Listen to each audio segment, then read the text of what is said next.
Hi friends, ஃபேண்டியன் store next week ப்ரோமோவில் மீனா செந்தில் வருவாங்கன்னு வெயிட் பண்ணிகிட்டே இருக்காங்க. டைம் ஆகிட்டே போகுது, பஸ்ஸுக்கு ஏறுற டைம் வந்துடுது, கொஞ்சம் நேரம் தான் இருக்குது. அப்போ சாரி மீனா, இவ்வளோ வேலை ஆயிடுச்சு அப்படின்னு சொல்லி மன்னிப்பு கேட்குறாங்க.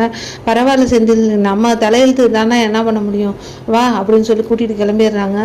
இங்கே பாண்டியன் வந்தோடனே கோமதிட்ட கோச்சுக்கிறாரு.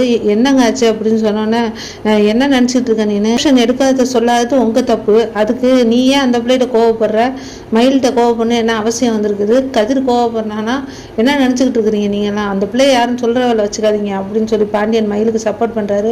மயில் ஒன்றும் தெரியாத மாதிரி முடிக்கிறாங்க. கோமதி எப்படியோ மயிலை பார்க்குறாங்க.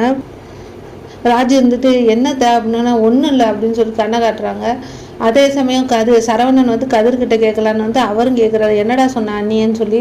எல்லாம் ஒரே டயத்தில் கேட்கவும் மயிலுக்கு ஐயோ இவரும் ஏன் வந்து கேட்டாரு அப்படின்னு சொல்லி சத்தமாயிருது. ஆக மொத்தம் சொன்னது பூரா மயிலா தாண்டி இருக்கணும்.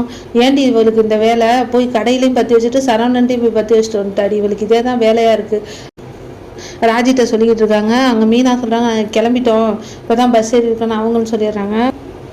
மயில் அம்மா அவங்களுக்கு ஃபோன் அடிக்கிறாங்க. மயிலுக்கு உடனே அம்மா என்னடி ஆச்சு, டியூஷன் எடுக்கிறேன்னு சொன்னியே, என்ன ஆச்சு, மாமனார்ட்ட சொன்னியா இல்லையா அப்படின்னு சொல்லி மயில் அம்மா சொன்னோன்னே, அதெல்லாம் சக்ஸஸ்மா, நான் சொல்லிட்டேன் மாமாட்ட சொல்லி, பெரிய பிரச்சனை ஆச்சு, நடந்ததை பூரா சொல்கிறாங்க.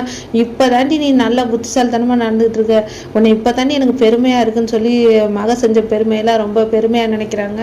இருந்தாலும் வீட்டுக்குள்ளே சண்டை வர்றது என்னமோ போல இருக்குதுமா அப்படின்னு சொன்ன. அடியே கூறுகட்டவளை, பேசாமல் இருடி, எதையாவது ஒன்று யோசனை பண்ணிக்கிட்டு தப்பாக செஞ்சு வைக்காம நான் சொல்கிறபடி நீ கேட்டினா தப்பிச்சுக்க முடியும், இல்லாட்டினா நீ நகை விஷயத்தில் மாட்டிட்டு முழிக்க வேண்டியது வரும், நம்ம சொன்ன பொய்யெல்லாம் வெளில வந்துடும், பேசாமல் இருடி அப்படின்னு சொல்லி அவங்க அம்மா சொல்கிறாங்க. இவ்வளோ பிரச்சனையும் ஒன்னால தாம்மா, நீ பேசாமல் இருந்திருந்த உண்மையை சொல்லி கல்யாணம் பண்ணால் எந்த பிரச்சனையும் இல்லைம்மா அப்படின்னு சொல்லி மயில் அவங்க அம்மாவை திட்டுறான். நீ பேசாமல் இருடி, தெரியிறப்ப தெரியட்டும் அப்படின்னு சொல்லி சொல்கிறாங்க. சரண் வந்து பின்னாடி நிற்கிறான். ஐயோ இவர் கேட்டுப்பாரோ அப்படின்னு மயில் தகச்சு நிற்கிறாங்க. அதோட அந்த ப்ரோமோ வந்திருக்கு. வீடியோ பிடிச்சிருந்தா சப்ஸ்கிரைப் பண்ணுங்கள். தேங்க்யூ.